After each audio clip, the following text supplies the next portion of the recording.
Ser Podcast. Yoconda Belli, bienvenida a La Hora Extra, al programa de cultura de la cadena SER. Gracias, Daniel, encantada de estar aquí contigo. Encantados de saludarte, de tenerte aquí en el estudio, de haberte leído. Estuviste hace un año y poco con nosotros en Hora 25 después de verte forzada al exilio de nuevo por el régimen de Daniel Ortega en Nicaragua, que ha despojado de la nacionalidad a numerosos intelectuales y también a opositores al régimen. Entonces hablábamos mucho de Nicaragua, de la situación, de la represión brutal en el país, pero hoy se habla menos. Aparecen algunas noticias de vez en cuando, pero en este devenir frenético de los acontecimientos nacionales y globales ha quedado un poco olvidado. Quería preguntarte, tú no has vuelto a tu país desde entonces, ¿cómo ves la situación en Nicaragua hoy? ¿Cómo ves el silencio o la dejadez de la comunidad internacional? ¿Y qué sentimientos tienes un año y pico después de haber hablado contigo y después de haber roto simbólicamente, ¿no?, tu pasaporte este 2023? Pues mira, precisamente ayer fue el 19 de julio, fue el aniversario 44 de la revolución y fue bien interesante porque ya Daniel Ortega y Rosario Murillo no pueden tener actividades multitudinarias, les tienen miedo. Tienen miedo de lo que la gente puede hacer y entonces se está erosionando enormemente la base de ellos. La última encuesta salía que tenían un 13% de aceptación y además han pasado una ley, por ejemplo, recientemente de la policía que castiga las deserciones, le llaman, no con la cárcel. O sea, porque se le está desertando mucha gente de la policía, funcionarios públicos, se están yendo ahora con el parol humanitario que dio Estados Unidos. Es bien interesante ver, de repente aparecen las fotos de todos los que eran ultra orteguistas, ¿no? En el imperio. Entonces, lo que pasa es que la oposición todavía está en un proceso de organización. Y para que el pueblo se mueva con el riesgo que va a implicar eso, necesita tener un horizonte, ¿no? Entonces ahora hay un esfuerzo que se está haciendo en esta cumbre de la Unión Europea y la CELAC en Bruselas, que llegó un grupo, ¿no?, para tratar de crear un grupo de amigos de Nicaragua, de países amigos que puedan dar una nueva energía a las acciones que se han tomado a favor de Nicaragua. Ayer los Estados Unidos le sancionó a 13 funcionarios de la administración Ortega Murillo, pero ellos parece que no les importa, ¿no? O por lo menos pretenden que no les importa al gobierno, pero es una situación de aislamiento absoluto el que tienen. Un régimen además defensor de Putin. Sí, fueron los únicos. Precisamente se mencionaba ayer que en esa reunión de Bruselas era el único que defendió a Putin. Por favor. ¿Qué tendría que pasar para que tú volvieras a Nicaragua? Bueno, que se termine esa dictadura. Mientras esté esa dictadura no veo manera de que yo pueda volver a Nicaragua. Sí. Tu última publicación es Luciérnagas. No sé si puedo decir que es un ensayo. Sí, es una colección de ensayos. De cómo hemos llegado hasta aquí. De cómo hemos llegado hasta aquí. Yo quería explicar eso porque muchos me preguntan, ¿qué le pasó a Daniel Ortega? Como que hubiera sido un santo antes, ¿no? Y realmente pues nadie tiene por qué saber todas las cosas internas de lo que pasaba. Pero entonces yo quise publicar ese libro porque ahí sí se cuenta cómo fue esa deriva, ¿no? Cómo fue la deriva, qué fue pasando desde 1992 más o menos, cómo se va destruyendo por dentro el Frente Sandinista por las ambiciones de Daniel Ortega, porque él rompe todo o sea, no hay democracia interna, empieza a castigar a la gente que cuestiona lo que él está haciendo. Y así se va dando y empieza a hacer pactos extraños con la iglesia. Le vendió el aborto terapéutico a la iglesia prácticamente y hizo un pacto para que se bajara el porcentaje de votación que necesitaba para ganar en primera vuelta del 45 al 35%, con un partido espurio, el presidente más corrupto que ha tenido Nicaragua. ¿Y cómo ves América Latina en general? No sé, a lo mejor países como Colombia con Petro, ahora que han vivido o están viviendo un cambio, o Chile con Gabriel Boric. ese presidente me inspira enorme esperanza, porque yo creo que hay que hacer un cambio en la izquierda en América Latina, y ese cambio tiene que ser democrático. O sea, no puede seguir habiendo ese autoritarismo que ha sustituido a las dictaduras militares de alguna manera, tristemente, en este caso con una etiqueta de izquierda, ¿no? Uh-huh. Entonces, Boric es el único que ha tenido una posición consistente con relación a que no se pueden aceptar las violaciones a los derechos humanos, vengan de donde vengan, con la etiqueta que sea. Y eso ha sido muy importante en términos éticos, ¿no? Para crear una izquierda ética, una izquierda que tenga principios éticos y además que sea democrática, ¿no? Que no sea, que no vuelva el pasado, ahora esta vez de la mano de la izquierda, bueno, en América Latina, ¿no? Lula no ha tenido esa posición. Petro ha tenido una posición también más parecida a la de Boric, pero creo que está teniendo muchos problemas internos. Vamos a ver cómo sigue la situación. Uh-huh. A la espera de poder leer Luciérnagas, ojalá se publique en España, porque seguro que es muy interesante y muy revelador. Te hemos invitado a la hora extra porque la editorial Seix Barral ha reeditado este año una novela que publicaste en 2010, sí. El país de las mujeres. Me gustaría inventar un país contigo, para que las palabras como patria, porvenir, bandera, nación, frontera, raza o destino tuvieran algún sentido para mí. Y que limite al este con 1000 amigos.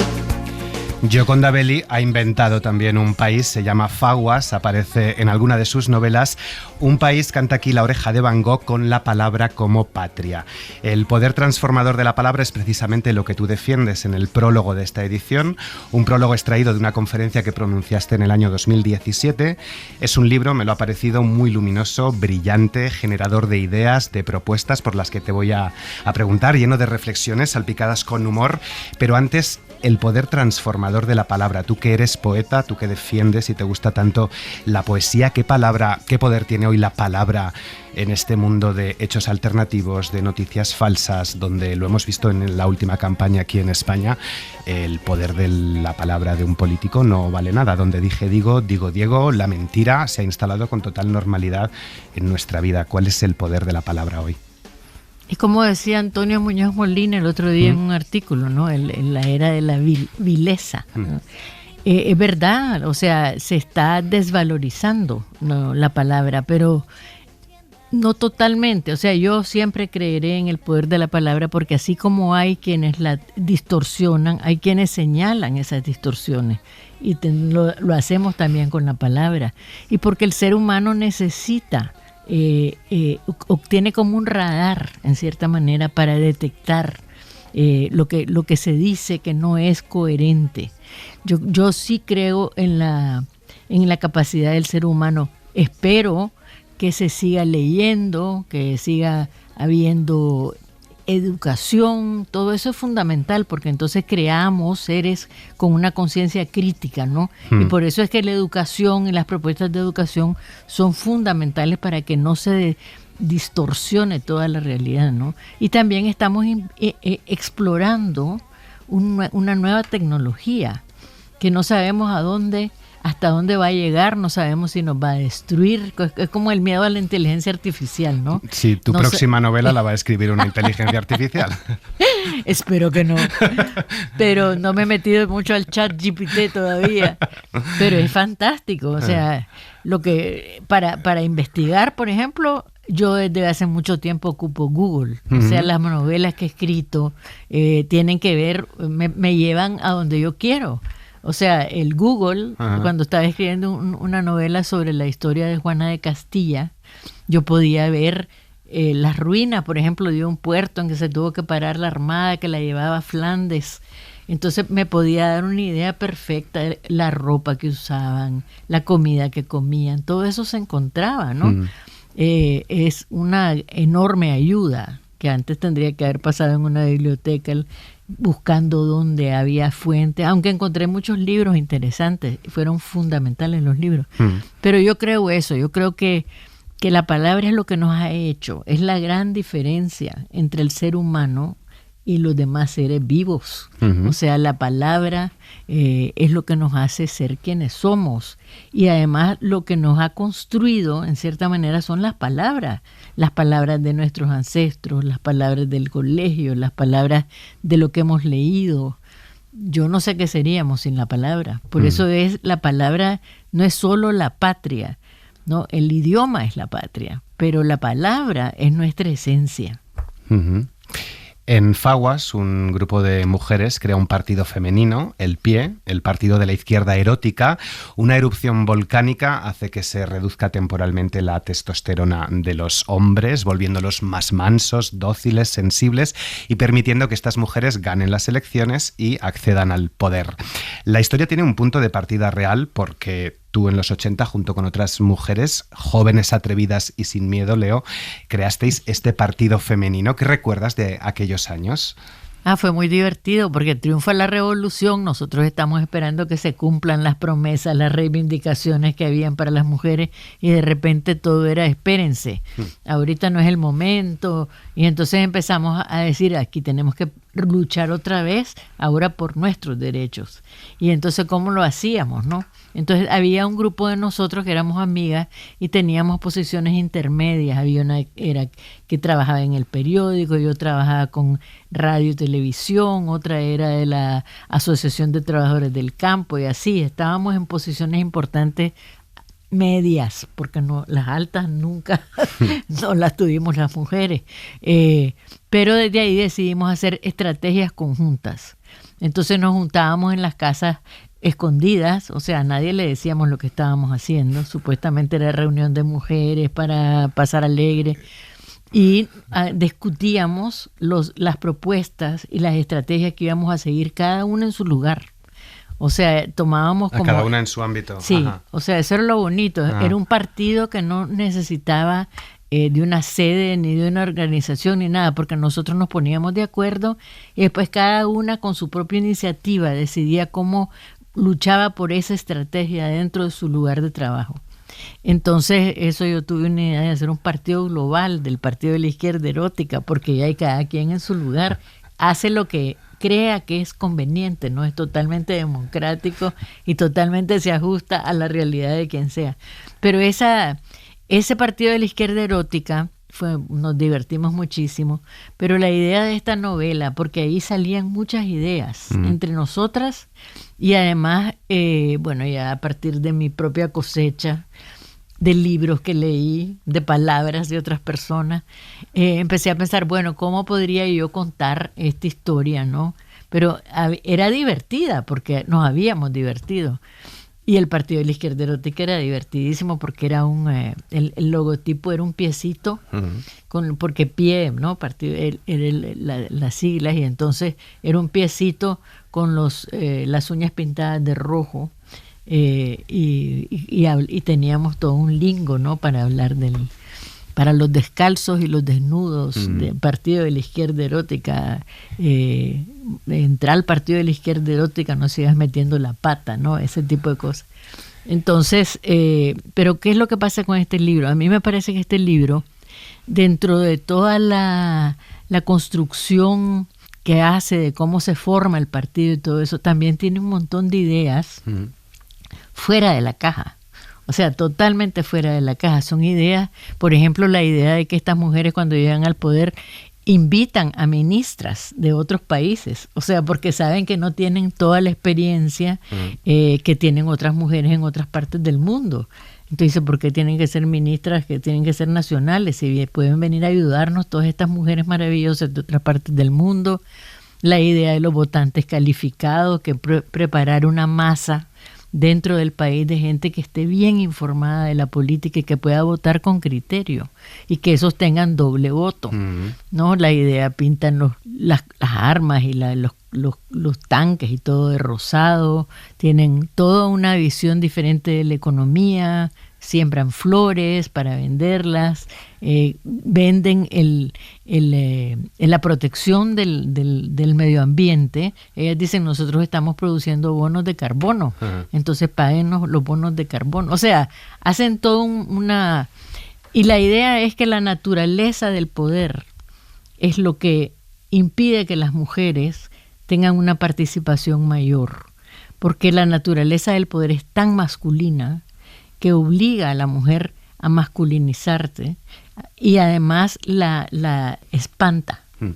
Muchas mujeres, yo leí en Francia, por ejemplo, cuando se da la paridad, las mujeres no querían participar en cosas políticas, porque es un mundo pensado para los hombres, desarrollado para los hombres, y donde ellas se sentían que tenían que estarse falsificando constantemente.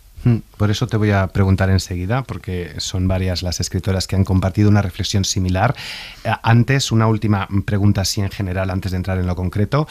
Cuando escribiste esta novela en 2010 y la estabas presentando, te escuché por entonces que escribiste la novela con la esperanza de que la realidad, paso a paso, se acabara pareciendo cada vez más a esta ficción. Aquí, en El País de las Mujeres, escribes: siempre habrá nuevas luchas y retos, pero bueno, avanzamos, un pie delante del otro. Es innegable que ha habido avances desde los años 70, 80, ha habido avances desde el año 2010 cuando publicaste la novela, pero no sé si nos enfrentamos ahora también a retrocesos, si la historia no es siempre avanzar hacia adelante y podemos volver, aquí la izquierda lo ha dicho, por ejemplo, en cuanto a los derechos de las mujeres, a retroceder 40 años.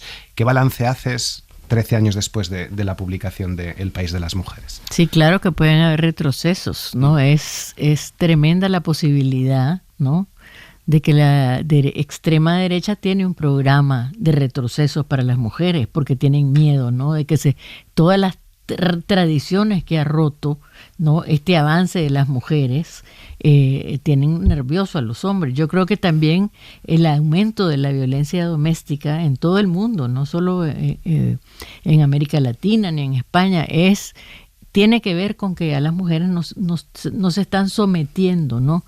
Entonces, yo creo que el retroceso no lo podemos permitir. Y estoy convencida que si aquí en España, por ejemplo, viene un gobierno de derecha que quiera quitarle derechos a las mujeres, se va a enfrentar con un mujeral. Yo sí creo que las mujeres cuando se puedan tomar el poder, como en El País de las Mujeres, van a hacer saltos importantes. Eso de la cuidadanía, por ejemplo. Ahora vamos a hablar de eso. Sí. Es bien es una ética femenina diferente. Ajá, vamos con ello. Es un nuevo paradigma basado en el eros femenino. Estamos en pleno Festival Internacional de Teatro Clásico de Mérida y hace un mes José Troncoso, que es un director teatral, y Silvia Abril, actriz, nos presentaban Las Asambleístas, una adaptación feminista de la obra de Aristófanes, a quien también mencionas en tu libro qué pensaría Aristófanes de estas mujeres, de estas asambleístas. Les preguntaba a los dos si un país gobernado solo por mujeres sería más pacifista, más sostenible. Yo creo que no solamente gobernado por mujeres, sino desde lo femenino, que es una energía completamente diferente, dialogante, amable, conciliadora, ¿no? Sí. Empática. Sí. Es que la mujer, al tener el poder de parir, de cuidar, de procrear, que también lo tiene el hombre, porque sin él no haríamos nada, yo creo que tiene algo instintivo que es desde el amor, que es muy necesario en los tiempos que corren, ¿no? Es necesario salir a cazar y traer la comidita y todo esto, pero también es necesario el diálogo, ¿no? Y creo que ahora mismo está tremendamente descompensado. Hay mujeres presidentas, hay mujeres dirigentes de grandes compañías multinacionales, pero falta poder femenino. Eso también lo defiendes tú. El PIE, el Partido de la Izquierda Erótica, tiene dos principios fundamentales. Por un lado, su ideología, que es el felicismo. Ahora te preguntaré por ello. La búsqueda de la felicidad como algo común y colectivo. Por otro lado, la cuidadanía, que adelantabas ahora. Los cuidados. Somos cuidadanos y cuidadanas, responsables de los cuidados. Y como decía Silvia Abril, el poder del amor, que creo que para ti también es una fuerza fundamental. ¿Cómo es, así a grandes rasgos, el eros femenino? Bueno, mira, el ser humano es el único animal que necesita amor para desarrollarse. O sea, y las mujeres venimos equipadas con una fábrica de seres humanos adentro y tenemos la capacidad instalada, digamos, para amar a ese ser que va a salir de nosotros y poderlo nutrir y poderlo cuidar, porque es larguísimo el cuidado de un niño, ¿no? Un animalito, un caballito se para al ratito, pero el niño es completamente indefenso y además necesita el amor. Eso es bien interesante. Ha habido estudios que enseñan cómo un niño que es abrazado y cargado se desarrolla mucho mejor que un niño. Entonces, el poder del eros femenino reside precisamente en ese cuerpo maravilloso que es capaz de dar vida. O sea, y tenemos todo el instrumental para no solo dar vida, sino alimentarla. Y eso, ¿qué necesita eso? La sexualidad. Uh-huh. ¿No? Entonces hay toda una conexión muy sabia de la naturaleza, pero la sexualidad femenina ha sido castigada. O sea, desde que vemos el patrón, el cuento, el mito de Eva en el paraíso, comparado con la Virgen María. O sea, esos son los dos paradigmas. O sos la Eva que hizo que se perdiera el paraíso terrenal, o sos la mujer decente, modesta, que es virginal, que ese es el modelo que te ponen, ¿no? Entonces, el eros femenino ha tenido que defenderse, ha tenido que manifestarse de muchas maneras y siempre son castigadas. Y la derecha, por ejemplo, tiene un enorme problema con el eros, porque tienen una visión de la mujer como objeto sexual. Entonces ahora las mujeres queremos ser sujetos de nuestra propia sexualidad y lo hemos ido logrando, ¿no? Pero todavía es un camino difícil, ¿no? Todavía todas esas argumentaciones que se dan para las violaciones, de que si la mujer lo quiso o no lo quiso, por eso la ley del sí es importante. Puede haber sido escrita de una manera que hizo que se salieran unos cuantos, pero 117, no es que hayan salido miles de violadores a las calles como lo hacen sonar a veces en los programas, ¿no? Los dirigentes de la derecha. Entonces, yo creo que la rabia que ha habido contra el feminismo aquí en España es notable, es una cosa que uno se queda asustada, porque yo digo, ¿por qué? O sea, ¿cómo es posible que el feminismo se haya convertido en una cosa tan polémica, y mira, hay diferencias entre las mujeres. Sí, a ellas voy. Bueno, pero ahí te lo contesto antes de que me preguntes. Dale. Las diferencias han existido siempre. Uh-huh. El feminismo, precisamente porque es dialogante, porque es respetuoso de las opiniones de las que han participado en él, ha tenido siempre luchas internas. Y eso no quiere decir que el feminismo no funcione. Esas luchas son importantes. Es importante que haya unas que digan, bueno, no, el género existe, y otras que digan, bueno, no, el género no existe. Yo soy más de la que el género existe. No, yo sí creo que la mujer es mujer y que hay otra, el sentirse mujer también es sumamente importante. Yo creo que es totalmente respetable y además lo hemos visto. Es impresionante la forma en que ciertas personas son obligadas a otro sexo que no les corresponde anímicamente. Pero por otro lado es una cosa gradual. A mí me parece que se está empujando mucho. Que cambiemos el cassette y que la gente educada y con más preparación y cultura lo puede hacer tal vez, pero para mucha gente es todavía muy violento. Entonces se tiene que ir esa es una opinión, ¿no? Yo lo que creo es que el feminismo sí va a tener esas luchas y las va a seguir teniendo siempre. Y eso no es lo que impide que el feminismo avance. Lo que impide que el feminismo avance son los obstáculos que les pone la sociedad y que les pone sobre todo las tradiciones más reaccionarias. Hablaba Silvia Abril del poder del diálogo también, como una característica también de la forma de ejercer el poder desde un lado femenino.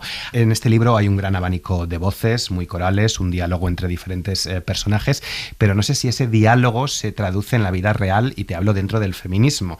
Mencionabas lo del género y la cuestión de las mujeres trans. Aquí no aparece. Hay un libro que hemos leído este año también en Seix Barral de Sandra Newman, una escritora y periodista norteamericana, que se llama Un mundo sin hombres, que, inspirada en novelas de ciencia ficción de los años 70, escritas por mujeres, pues imagina si un mundo donde los hombres desaparecieran y solo estuviera poblado por mujeres, sería más pacífico, sería menos violento, porque la violencia es algo más asociado a lo masculino, si sería más sostenible. No sé si un mundo solo de mujeres sería más pacífico y sostenible, y no sé si es una asignatura pendiente que ese diálogo se produzca entre las diferentes generaciones o puntos de vista dentro del feminismo, a propósito del género y de qué es ser una mujer y si las mujeres trans son mujeres.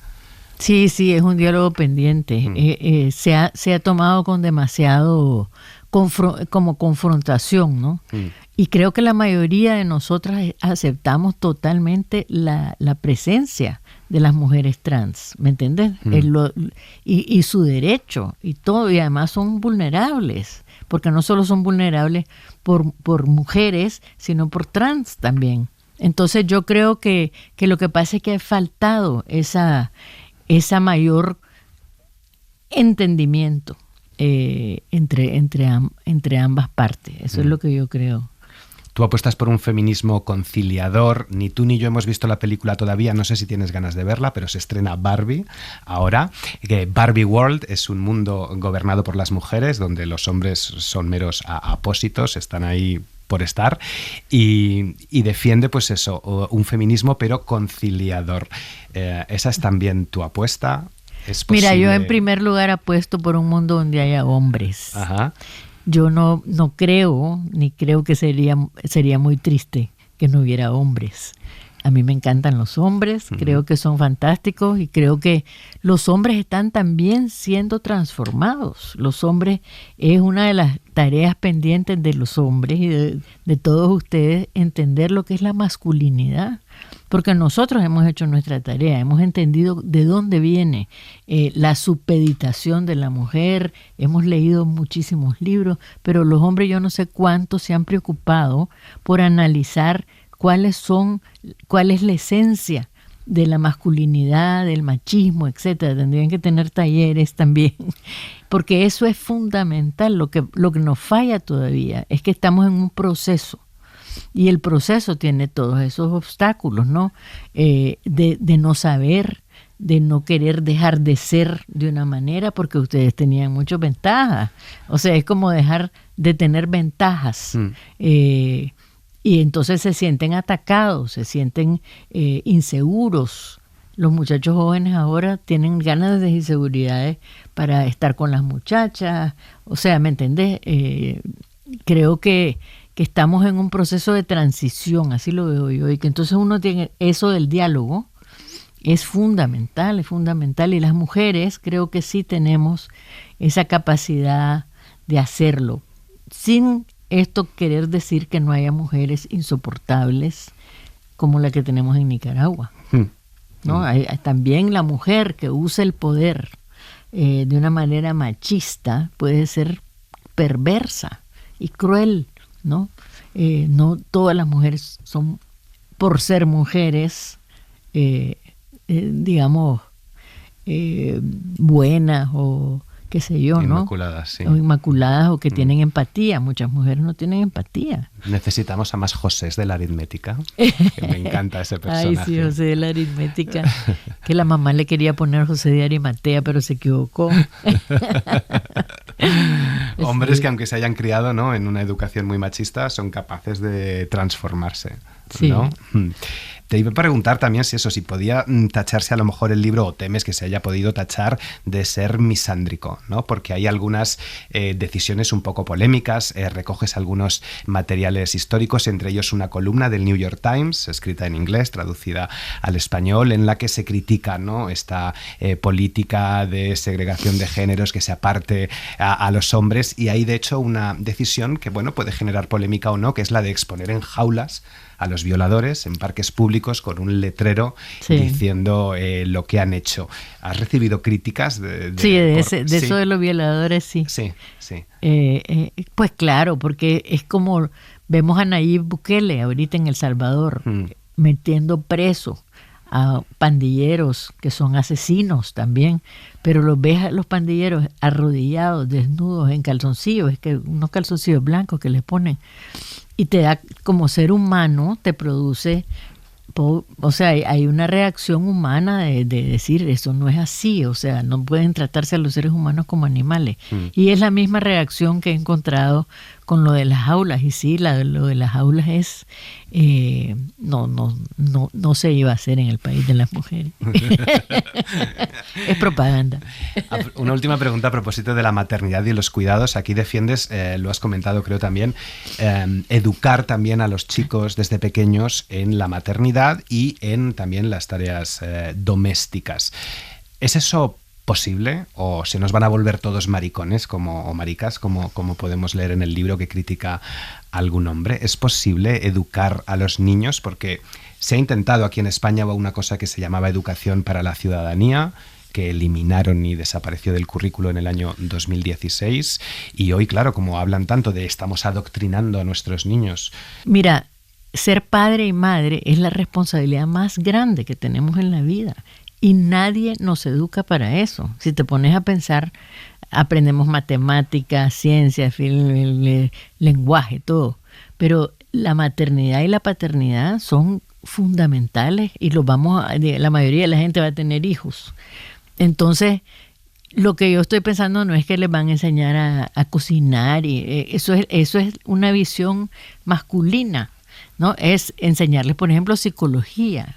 La psicología de un niño, cómo se afecta cuando le pegan, entender la necesidad del cuidado, del cariño, ese tipo de cosas, ¿no? Y también enseñarles a cambiar un pañal, enseñarles qué se hace si un niño se enferma, ¿no? Yo creo que sería un cambio enorme, porque empezás a cambiar la mentalidad desde niños y se dan cuenta, al darse cuenta de lo que significa crear un ser humano, se dan cuenta lo que significa ser un ser humano y la obligación que tiene el ser humano. Y entonces yo creo que la violencia doméstica se aprende en la casa, se aprende en ver el papel de la mujer sometido, y entonces desde niño vos estás expuesto a un sistema donde el padre es el que tiene el mando. Yo creo que ahora es menos, yo creo que los hombres ahora participan más. Yo, por ejemplo, estoy muy orgullosa que tengo un hijo que es maravilloso, acaba de tener un bebé, y es el papá más extraordinario, y él cambia al niño, lo cuida, lo baña, todo, o sea, y no es maricón. Al contrario, es muy macho, es una persona muy clara de sus cosas, es documentalista, acaba de hacer un documental buenísimo sobre una tribu en Nicaragua que está siendo asediada por el gobierno de los Rama Criol, que están en desaparición. O sea, mi hijo es un personaje que yo veo y digo, qué bien. O sea, su papá también así era. Mi marido es maravilloso, él cocina, él que lava la ropa, él va a las compras. Es que no es la cocinada, por ejemplo, ponete a pensar ahora cuántos chefs. Ahora a muchos hombres les está gustando cocinar. Es todo un cambio de ¿cómo te diría yo? Que tiene que empezar desde pequeño. Esa es mi idea, ¿verdad? Cuando hagamos el país de las mujeres. Oye, ¿y ese país tiene como ideología el felicismo? Es otra pregunta que nos hemos planteado esta temporada cultural. ¿Qué es la felicidad? Esa es la primera pregunta. Y la segunda, ¿es más fácil odiar que buscar la felicidad colectiva, individual y comunitaria? Es decir, ¿se instala con más facilidad el odio que la felicidad? Yo creo que el odio viene de la frustración. Ajá. Y viene de la dominación, porque es de no poder hacer lo que les da la gana, no poder hacer lo que quieren hacer.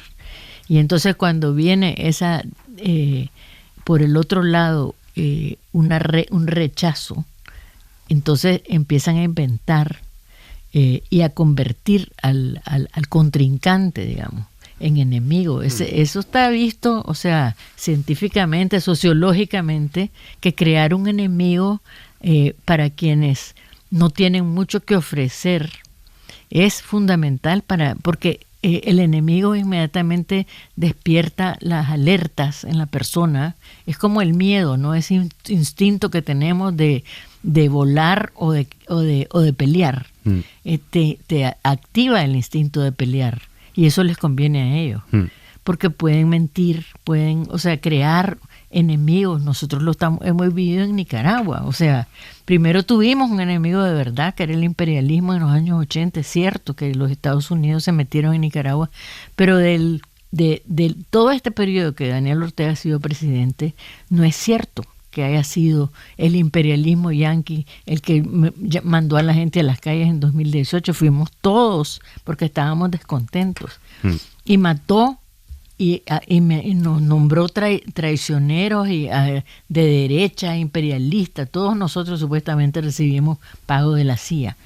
Pero eso es crear ese enemigo, ¿no? Eso le ayuda a él en su discurso. Y eso pasa en muchísimas construcciones autoritarias del poder. Hablabas de la capacidad de hacer lo que nos dé la gana. Voy a leer. Antes a uno le cambiaba la vida cuando cambiaban los gobiernos, pero este se ha metido en la vida privada de uno, le dice un hombre a José de la Aritmética. Y es de lo que se quejan aquí algunas formaciones, derecha y extrema derecha, de que el Estado regula todo y lo que ellos querrían es una libertad total, ¿no? Que cada uno pudiese hacer lo que le da la gana, libertad total del individuo, libertad total del mercado, que no haya regulación alguna. ¿Qué tendría que gestionar un ministerio de las libertades irrestrictas? Mira, la libertad es una cosa inherente, o sea, necesaria para el ser humano. Y las libertades irrestrictas tendrían que ser, digamos, que realmente uno pueda hacer no individualista, porque esa es la diferencia. Cuando vos tenés un colectivo, vos vivís en un colectivo, porque vivís en una ciudad, por ejemplo, tiene que haber un Estado. Yo defiendo el poder del Estado y la necesidad del Estado, pero los republicanos en Estados Unidos, por ejemplo, esa es su gran lucha. Pero ¿qué pasa si no hay Estado? O sea, si no hay quien vele por las personas, por los ciudadanos, etcétera. Tiene que haber un Estado y el Estado tiene que permitir que el ciudadano sea libre. Pero la libertad no viene así por añadidura, como plantean ellos, de que se deje el mercado libre, porque el mercado impone cosas sobre las personas. Si no hay mercado, si no hay controles, surge, digamos, la ambición y los instintos que van a impedir, como decía Benito Juárez, el respeto al derecho ajeno es la paz. Es cierto eso, o sea, tenés que tener un respeto y ese respeto desafortunadamente tiene que venir porque hay una estructura que vela por ese respeto. Y más cuando se ha perdido también o se está perdiendo el sentimiento de comunidad, ¿no? Exacto. De pertenencia a algo en los barrios, de las ciudades que mencionabas, ¿no? Qué importante esas estructuras. Bueno, porque por eso queremos el felicismo. Claro. Porque, mira, esa idea del felicismo me vino a mí leyendo un libro de Amartya Sen, que es Premio Nobel de Economía, que se llama El desarrollo como libertad. Y él plantea ahí, bueno, dice, un indio en Kerala, en esta ciudad, tiene mucho mayor esperanza de vida, aunque tenga menos ingresos, que un negro en el Bronx, en Nueva York. O sea, un muchacho negro en el Bronx, en Nueva York, tiene una posibilidad de morir, a pesar de que tiene un país más rico, que puede tener mayores ingresos. O sea que el producto interno bruto no es la medida de la felicidad ni del desarrollo de un país. O sea, lo que te da más la medida es la esperanza de vida. Por ejemplo, España es un país bastante feliz porque la esperanza de vida está creciendo y ha crecido. O sea, realmente, y vos lo ves en otros lugares donde realmente la esperanza de vida, mientras más subdesarrollado, más infeliz, más se va perdiendo, se va quitando la esperanza de vida. Eso no es solo voluntario, ¿verdad? Porque también por las estructuras que hay. Pero yo creo que tenemos que pensar que una idea de felicidad, una aspiración de felicidad, no de tener más cosas, es lo que nos va a dar la posibilidad de ser más comunitarios también, porque la comunidad es tan importante. O sea, si no tenés amigos, si sos solitario, y a eso está contribuyendo mucho que ahora todo lo puedes hacer virtualmente, o sea, las redes sociales, etcétera. Muchos muchachos no quieren salir a la calle, están felices con sus máquinas. No sé cómo se va a resolver eso. Estas mujeres pertenecen al club de las Virginia Woolfs del mundo. Hay un gran homenaje a Virginia Woolf, a una habitación propia. Imagino que estás al tanto, ¿no?, de la censura aquí en España. Sí, de Orlando. El Orlando de Virginia. Ahora una adaptación también de Romeo y Julieta de Shakespeare. Hemos visto películas, retirada de revistas, de libros. ¿Te preocupa esta censura? Me preocupa muchísimo. Yo firmé el manifiesto, hasta fui a la actividad. Realmente es preocupante porque cuando una persona empieza a pensar que puede decidir qué piensa el otro, en una democracia eso no se puede tolerar. Eso ya no es democracia. Ahí empieza la dictadura. Y eso en Nicaragua lo hemos sufrido. Yo estoy aquí y estoy en el exilio porque escribí lo que pensaba. Yo no ni anduve en manifestaciones ni nada. Yo lo que hice fue opinar y escribir. Y por mis palabras he sido castigada. Entonces eso es lo que está pasando. Empiezan a ser castigadas las personas por su manera de pensar y el Estado empieza a meterse en decidir qué ven o qué no ven los ciudadanos. Ahí la libertad funciona de otra manera. Exactamente, sí. Hoy que abunda tanto el relato o el cuento corto en la literatura latinoamericana, ¿qué te ha aportado a ti esta forma de escribir? Que está estructurado el libro en capítulos cortos, es el recuerdo de un objeto que encuentra la presidenta y que le trae a memorias, pequeños como microrelatos de diferentes personajes, los materiales históricos que vas incluyendo en la novela. ¿Cómo ha sido ese proceso creativo de escritura?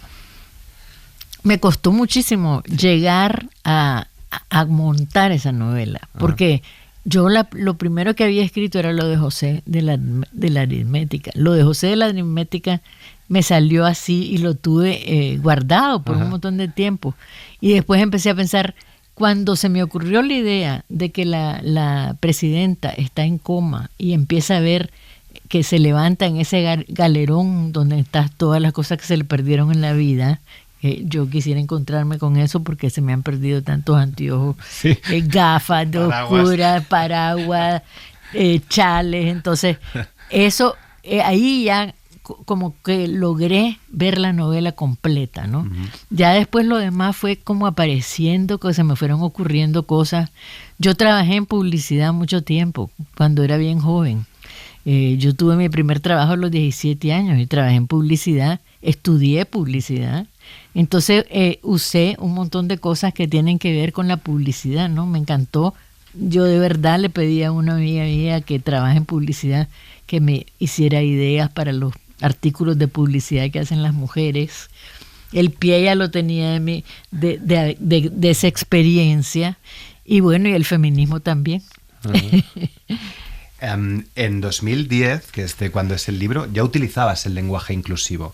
Algo que, o bueno, lo mencionabas, quiero decir, ¿no? Hay personajes que utilizan el lenguaje inclusivo, algo que ha ganado fuerza en estos últimos años, pero que también ha sido denostado o ridiculizado por intelectuales, la mayoría hombres, pero también hay mujeres que dicen que esto es una aberración para la lengua o una moda pasajera. ¿Qué opinión tienes tú con respecto al lenguaje inclusivo? La lengua. La pregunta más difícil que me has hecho. Sí. Bueno, porque mira, yo sí creo que la lengua que va a llegar un momento en que todos vamos a ser todas y todos.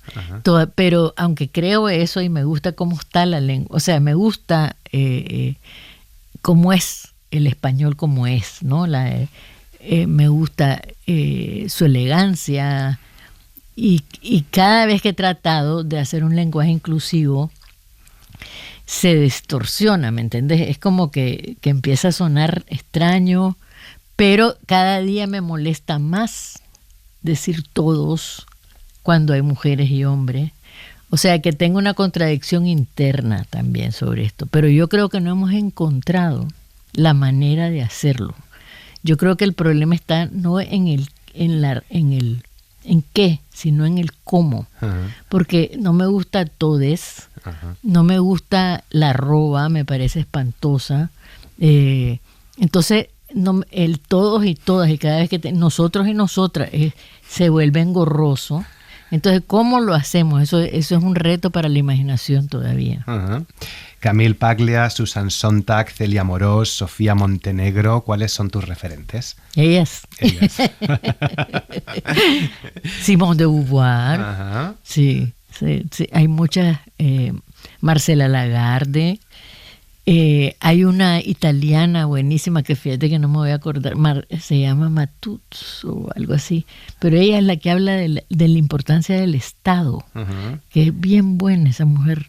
Desafortunadamente no me acuerdo exactamente del nombre. Las mujeres tenemos que decir se acabó. Escribes, varias artistas y escritoras feministas han defendido este año que las mujeres necesitan enfadarse, que es necesaria la rabia y el enfado para cambiar las cosas. ¿Estás de acuerdo? Sí y no. Yo creo que también existe la seducción y yo creo en el poder de la seducción. Creo que la sexualidad también tiene una función social y una función de convencer. Yo creo que también podemos ocupar al mismo tiempo que el enfado. Yo respeto el valor del enfado, pero también creo que hay maneras de convencer a los demás y sobre todo a los hombres en las que hemos tenido mucha experiencia. Y tenemos que no tenerle miedo a eso, ¿me entiendes? Porque hay todo, también dentro de las mujeres hay como un rechazo a su propia esencia sexual y erótica y todo eso, porque se ha asociado mucho con la mujer trofeo, con la mujer tradicional. Entonces también las mujeres tenemos que revalorar nuestro ser mujeres, ¿no? En todo el sentido de la palabra. Por último, hay una férrea defensa de la memoria en el libro. Todos esos objetos que la presidenta Viviana Sansón recuerda, todos esos archivos y materiales históricos, aprender del pasado. Somos tan buenos para olvidar las lecciones, tan hábiles para hacer desaparecer nuestros errores, creer que jamás los cometimos para así volver una y otra vez a cometerlos. Qué importante el no olvidar, la memoria, el recordar. Es fundamental. Pero estamos condenados. En cierta medida, no condenados, pero siempre repetimos, porque es como cuando uno es padre, es bien interesante, o madre, que sabes que tu mamá y tu papá hicieron cosas que no te gustaron, pero se las haces a tus hijos. Entonces es un poco eso, ¿no? Es esa... tenemos que aprender a pensar, ¿no? A no tener miedo, a arriesgarnos. Porque yo creo que tenemos mucho miedo a arriesgarnos. Entonces, estas soluciones nuevas, en vez de buscar soluciones nuevas, la izquierda es un típico caso, ¿no? ¿Cómo vas a creer que todavía estemos? Yo creo el marxismo me gusta, pero el leninismo es horroroso. Y el leninismo es la esencia del autoritarismo, de todo lo que congela y paraliza una sociedad. Porque él creía que en ese tiempo era, pero lo seguimos repitiendo. Entonces, ¿cómo es posible que la izquierda no se pueda reinventar? Y mucho de eso tiene que ver con el pasado, y la derecha ni se diga. O sea, la derecha, si nos ponemos a pensar, ¿cuánta gente todavía cree que Franco fue un gran líder? Aquí en España, yo he visto que hablan de los judíos de una manera horrible, que son racistas, o sea, como que no ha pasado el tiempo. Sí, o los jóvenes, porque habrá gente que lo vivió o que lo recuerda y que piense eso, pero hay gente que es que ni lo ha vivido, ni lo recuerda, ni lo ha estudiado, le han contado mal la historia y hoy lo reivindica. Es que hoy mola ser hasta nazi. Sí, exactamente. No, porque también ha habido mucho, al criticar ha habido también mucho endiosamiento. Mira, si vos ves las películas, todas las películas son violentas. O sea, no todas, pero la mayoría. La violencia hay una apología de la violencia constante en la sociedad. Y entonces los nazis a cada rato salen, o sea, películas sobre eso, aunque sean críticas, te presentan unos tipos con un ideal masculino que está siendo reiterado constantemente, y realmente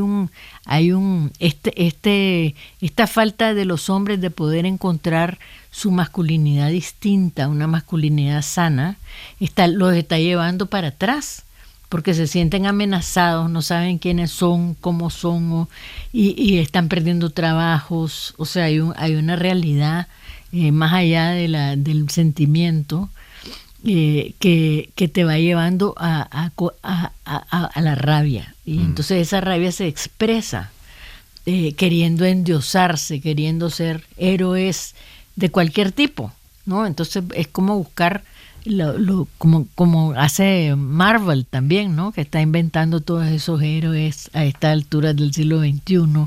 Estamos con Thor y todos ellos, ¿no? Me encanta Thor, por cuenta, por cierto. Pero es que los hombres también tienen, como yo digo, hacer su tarea. Pues termino con dos reflexiones a propósito de los hombres.